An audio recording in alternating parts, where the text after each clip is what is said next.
పెందుతి assembly నియోజకవర్గ పరిధిలో special intensive revision సోమవారం నాటికి 95.4% పూర్తయిందని జెడ్పీ సీఈఓ ఈ నియోజకవర్గ అడిషనల్ ఎన్నికల రిటర్నింగ్ అధికారి నారాయణమూర్తి తెలిపారు. సోమవారం సభవరం తహసీల్దార్ కార్యాలయానికి వచ్చిన ఆయన మీడియాతో మాట్లాడుతూ పెందుతి సభవరం పరవాడ 3 మండలాల్లో పర్యటించిన తాను ఈ కార్యక్రమం పరవాడ మండలంలో చురుగ్గా సాగిందన్నారు. 14వ తేదీ కల్లా 100% డిజిటలైజేషన్ పూర్తవుతుందని భావిస్తున్నట్టుగా ఆయన పేర్కొన్నారు.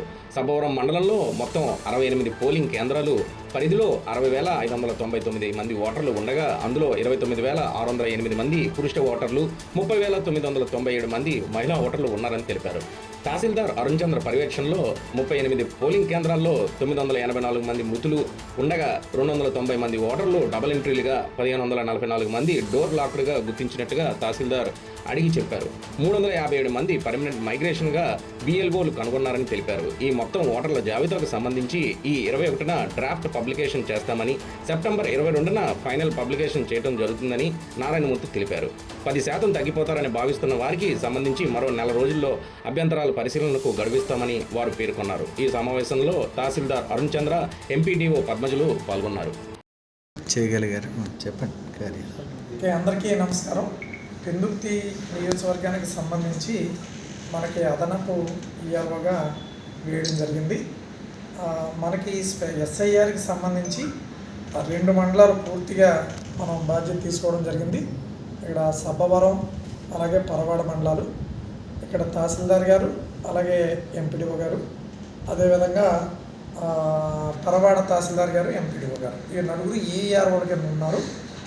ఈ 4 ఆధ్వర్యంలోనూ కూడా చాలా చక్కగా అంటే ఫార్మ్స్ డిస్ట్రిబ్యూషన్ దగ్గర నుంచి డిజిటలైజేషన్ కానీ టోటల్గా చేయడం జరిగింది. ఈవేళ మనందరి వల్ల పెందుర్తి నియోజకవర్గం హయ్యెస్ట్ డిజిటలైజేషన్ చేశారు. విత్ ఇన్ టైంలో షార్ట్ పీరియడ్లో వైజాగ్ డిస్ట్రిక్ట్లో హయ్యెస్ట్ మనం పెందుర్తి ఉమ్మడి విశాఖ జిల్లా అండి. ఉమ్మడి విశాఖ జిల్లాలో విశాఖపట్నంలో 6 నియోజకవర్గాలు ఉంటాయండి. 6 నియోజకవర్గాల్లో మనది హయ్యెస్ట్ అన్నమాట. ఇది పెందుర్తి నియోజకవర్గం హయ్యెస్ట్ చేశారు. మొదటి నుంచి కూడా బాగానే చూపించారు. ఇంకా ఈరోజు ఏంటంటే ఓవరాల్గా మనది 95% చేయడం జరిగింది. ఇంకా 5% ఉంది. ఈరోజు సాయంకాలము రేపు ఉదయం లోపల మొత్తం అన్నీ అంటే 99% ఇవాళ సాయంకాలం అయిపోతుంది. ఒకవేళ ఏమన్నా ఉన్నా సరే రేపు మార్నింగ్ లోపల మనకి విత్ ఇన్ టైంలోనే 100% చేయడం జరుగుతుంది. ఇందులో కూడా ఏంటంటే ఎట్టి పరిస్థితుల్లోనూ అంటే కొంతమంది మనకి ఏఎస్డీల కింద మనం పెట్టడం జరిగింది. అంటే ఆబ్సెంటీస్ కానీ, షిఫ్టెడ్ కానీ, డెత్స్ కానీ, డూప్లికేట్ కానీ ఏవైతే ఉన్నాయో చాలా జాగ్రత్తగా ఇక్కడ ఉన్న బిఎల్ఓ ఏంటంటే 3 సార్లు ఆ ఇంటికి వెళ్ళిన తర్వాత మాత్రమే మనము ఇవన్నీ నమోదు చేయడం జరిగింది. ఏంటంటే ఆబ్సెంటీస్ అన్నా, షిఫ్టెడ్ అంటే ఫ్యామిలీ మెంబర్స్ దగ్గర నుంచి ఆ పక్కన ఉన్న ఉన్నాయో అవన్నీ కూడా మనము ఇది పబ్లిష్ చేయడం జరుగుతుందండి. వాటర్ లిస్టు పబ్లిష్ చేసిన తర్వాత ఒకవేళ ఎవరైనా అబ్జెక్షన్స్ మనం పెట్టుకోవడానికి వాళ్ళకు ఉంది. మళ్ళీ 1 మంత్ టైం ఇస్తారు. క్లైమ్స్ అండ్ అబ్జెక్షన్ ఇవ్వడం జరుగుతుంది. అందులో వాళ్ళు అప్లై చేసుకుంటే మళ్ళీ ఎంక్వైరీ చేసి మనకి నిజంగా ఇక్కడే ఉన్నారంటే మాత్రం మనల్ని పరిగణలోకి తీసుకోవడం జరుగుతుంది. ఇందులో అంటే డెత్ చక్కగా జరుగుతుంది. కొంచెం టైం ఇస్తారు వాళ్ళ వరకు. అదే ఈ మైగ్రేషన్ అనేది టెంపరీ, పర్మనెంట్ అనే దాని మీద కొంత టైం ఇస్తుంది. It will take some time. 21st draft electoral అండి. మనం ఏంటంటే ఫైనల్ లిస్ట్ వచ్చేటప్పుడు సెప్టెంబర్ 22 సెప్టెంబర్ 22కి ఫైనల్ లిస్ట్ అయిపోయింది. అంటే ఈ లోపల క్లైమ్స్ ఏమైనా అబ్జెక్షన్స్ వచ్చినా మొత్తం ఉంటాం. పరవాడ హయ్యెస్ట్ చేశారు.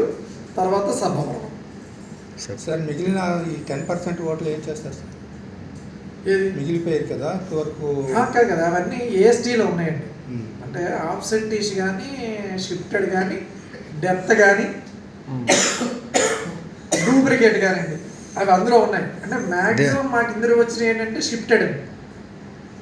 ఇప్పుడు వెళ్ళిపోయారు, కన్ఫర్మ్ అయిన తర్వాతే మన మైగ్రేషన్ ఏవైతే ఉన్నాయో అవి మాత్రమే ఎక్కువ ఉన్నాయి. మిగిలిన మనకి డెత్ అంటే ఖచ్చితంగా సర్టిఫికేట్ తీసుకుంటున్నారు. ఒకవేళ ఎవరికైనా సర్టిఫికేట్ లేకపోతే పంచనామా సర్టిఫికేట్ తీసుకుంటాం. ఆ కుటుంబ సభ్యుల చేత పలానా రోజు చనిపోయారు అని డీటెయిల్స్ అన్ని తీసుకుని ఈ రికార్డు కూడా అందులో అప్లోడ్ చేస్తున్నారు. పక్కాగా అయితే మాత్రం చేయడం జరుగుతుంది. ఈ రోజు ఈవినింగ్ మనకి ఆల్మోస్ట్ ఆల్ కంప్లీట్ అవుతుంది. ఒక 10% ఉంటుంది, ఒక 10% మాత్రమే. ఇప్పుడు వరకు ఏంటంటే 90% మనము పూర్తిగా చేస్తాం. అంటే వాళ్ళ దగ్గర ఫార్మ్స్ తీసుకుని మ్యాపింగ్ చేసి 90% చేస్తాం. ఒక 10% మాత్రం ఉంటుంది. ఇది కూడా ఏంటంటే మేము ఏ విధంగా చూడడం జరుగుతుందంటే అండి, ఒకవేళ ఎక్కడన్నా 15% కూడా వచ్చింది. నేను ఇప్పుడు యావరేజ్ ఓవరాల్గా 10% చెప్తున్నాను. కొన్ని చోట్ల మనకి ఒక 5 చోట్ల 15% కూడా రావడం జరిగింది. అక్కడ ఏంటంటే లాస్ట్ టైం 2024లో పోలింగ్ ఎంత అయింది అని చూడడం జరిగింది. ఉదాహరణకి మనం అక్కడ 272 అని ఉంది పోలింగ్ బూత్ నెంబరు పరవాడలో. అదేంటంటే ఎన్టీపీసీ ఏరియా. అక్కడ ఉన్న బిఎల్ఏలు అందరినీ పిలవడం జరిగింది. అక్కడ ఉన్న హెచ్ఆర్తో కూడా మాట్లాడాము. వాళ్ళు ఎప్పుడూ షిఫ్ట్ అయిపోయారు, ఆ ఓటర్స్ కింద నమోదై ఉన్నారు. సో లాస్ట్ టైం పోలింగ్ ఎంత అయిందని చూస్తే 56 అయింది. ఈవేళ 65 చేసామన్నా. ఇంకా అందుకంటే వెళ్ళడం లేదండి. అదే కొంచెం ఎక్కువగా ఉంది మన ఈ కాన్స్టిట్యున్సీలో. హైయెస్ట్ మనకు కనపడుతున్నది. మిగిలినవన్నీ కూడా మనకి 15% ఒక 4 ఉన్నాయి. మిగిలినవన్నీ మనకి 12%, 13%, 50% లోపే ఉన్నాయి. మ్యాక్సిమం మనం ఏంటంటే 95% చేసిన వాళ్ళు కూడా ఉన్నారు పోలింగ్ బూత్. అంటే కరెక్ట్గా మనకి ఇన్ఫర్మేషన్ ఉండి చేయడం జరిగింది.